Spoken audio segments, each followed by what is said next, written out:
देखिएगा तो ये कहेगा ना कि शिव पुराण में लिखा है कि झूठ आपातकाल में झूठ बोल देना चाहिए, लेकिन ये सिद्धांत नहीं है। आपातकाल में भी झूठ बोलना नहीं चाहिए।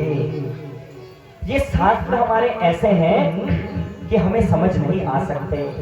किसने किस प्रसंग में क्या बात कही है वह जानना जरूरी है। देखो, कहा कि आपातकाल में झूठ बोल देना चाहिए, लेकिन शिव पुराण में ही लिखा है। अब लोग तो कहेंगे शिव पुराण में लिखा है, शिव पुराण में लिखा है, लेकिन कौन बात किस प्रसंग में कही गई है ये ध्यान जरूर रखना चाहिए। अब देखो, रामायण में राम जी का चरित्र भी है और रावण का चरित्र भी है, लेकिन क्या रावण के चरित्र को हम अनुसरण कर सकते हैं? करिए युद्ध, लड़िए युद्ध का करिए विचारा, नर पशु भालू आहार हमारा। तो ये रामायण में लिखा है कि नर पशु भालू ये सब आहार है हमारा, तो इसका मतलब रामायण में लिखा है तो ये हमको करना चाहिए? नहीं, शास्त्र आज्ञा देते हैं, शास्त्र बताते हैं, साहित्य बताता है कि रामादिवत प्रवृत्तव्यम न रावणादिवत। ये हमें कौन बताता है? शास्त्र बताता है कि हमको राम की तरह आचरण करना चाहिए, रावण की तरह आचरण नहीं करना चाहिए। इसलिए जो पुराण शास्त्र भी है ये सीधे नहीं लेने चाहिए। सीधे लोगे तो पछता नहीं है। इसलिए गुरु रूपी की कड़वी औषधि है शास्त्र। डॉक्टर कहता है जैसे कि कड़वी कड़वी औषधि है, इसको शहद के साथ खाना। शहद के साथ खाओगे तो कड़वी नहीं लगेगी। वैसे ही गुरु रूपी शहद के साथ शास्त्र का अध्ययन करना चाहिए, शास्त्र को समझना चाहिए। भागवत में एक जगह लिखा है महाराज कि 8 जगह झूठ बोलना चाहिए। कितनी जगह?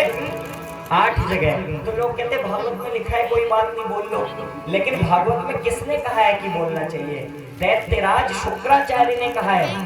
तो शुक्राचार्य की नीति अपनानी चाहिए या देवराज की नीति अपनानी चाहिए?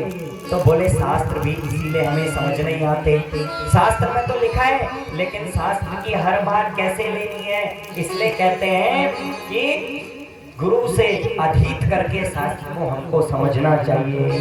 वरना तो लोग कहेंगे आपातकाल में झूठ बोल दो कोई बात नहीं, लेकिन हमारा जो धर्म है वो कहता है कि आपातकाल में भी हमको झूठ नहीं बोलना चाहिए। मिथ्या भाषण प्रशस्त माना गया है, ऐसा ब्रह्मा जी ने केतकी के फूल से कहा।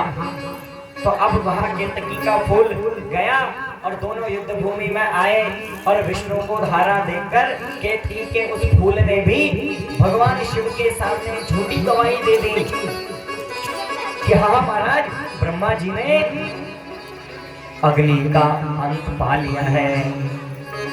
अब ब्रह्मा जी के सामने विष्णु भगवान ने हार स्वीकार की और ब्रह्मा को विजय माना गया।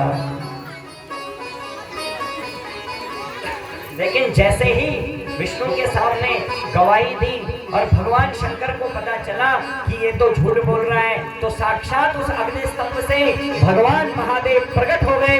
बोलिए चंडेश्वर महादेव की। भगवान ने कहा अच्छा झूठ बोलता है, और ब्रह्मा को भी भगवान शंकर ने दंड दिया और केतकी के फूल को भी दंड दे दिया। बोले जा, तुझे श्राप है कि तू आज से भगवान मेरे ऊपर नहीं चढ़ेगा। इसलिए भगवान को केतकी का केवड़ा का फूल भगवान शिव के ऊपर नहीं चढ़ाया जाता है। भगवान शंकर ने श्राप दिया। देखो, कहा कि मिथ्या बोल देना चाहिए, लेकिन फिर श्राप भी लगा दिया ना। इसलिए शास्त्र में जो बात लिखी है वो हर अनुकरणीय नहीं होती। बोले कोई बात नहीं झूठ बोल लो, लेकिन देखो झूठ बोलने से उस अग्नि स्तंभ से महादेव प्रकट हो गए और कहा कि अच्छा झूठ बोलता है, विष्णु से हार स्वीकार करवाता है, जा। और ब्रह्मा जी को भी शाप दिया कि जाओ, आज के बाद ब्रह्मस्वम अर्हणा कांक्षी छठे शतम समाधिता। जाओ, आज के बाद तुम्हारी भी कहीं पूजा नहीं होगी, कहीं तुम्हारा मंदिर नहीं होगा। इसलिए ब्रह्मा जी की पूजा होती है, लेकिन मंदिर ब्रह्मा जी का कहीं नहीं है। ब्रह्मा जी को श्राप दिया, तुमने झूठ बोला, जाओ तुम्हारा कहीं मंदिर नहीं होगा। और केवड़े के फूल को श्राप दिया कि जाओ, तुम कभी भी मेरे ऊपर नहीं चढ़ पाओगे।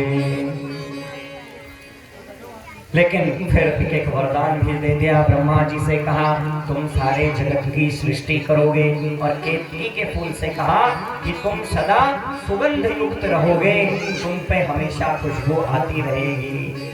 भगवान शंकर से ब्रह्मा जी ने माफी मांगी, क्षमा याचना की, कहा हे प्रभु मैं आपके हाथ जोड़कर आपसे क्षमा याचना कर रहा हूँ। तो भगवान शिव ने ब्रह्मा जी को एक वरदान दे दिया, कहा कि तुम्हारी पूजा तो नहीं होगी, लेकिन तुम्हारे बिना कोई यज्ञ भी पूरा नहीं होगा।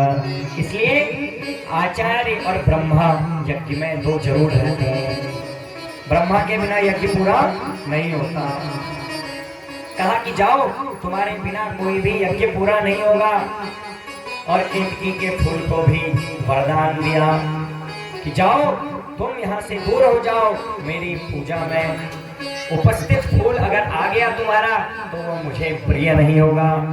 और भगवान ने आशीर्वाद भी दिया कि तुम हमेशा सुगंध युक्त रहोगे। बोले शंकर भगवान की।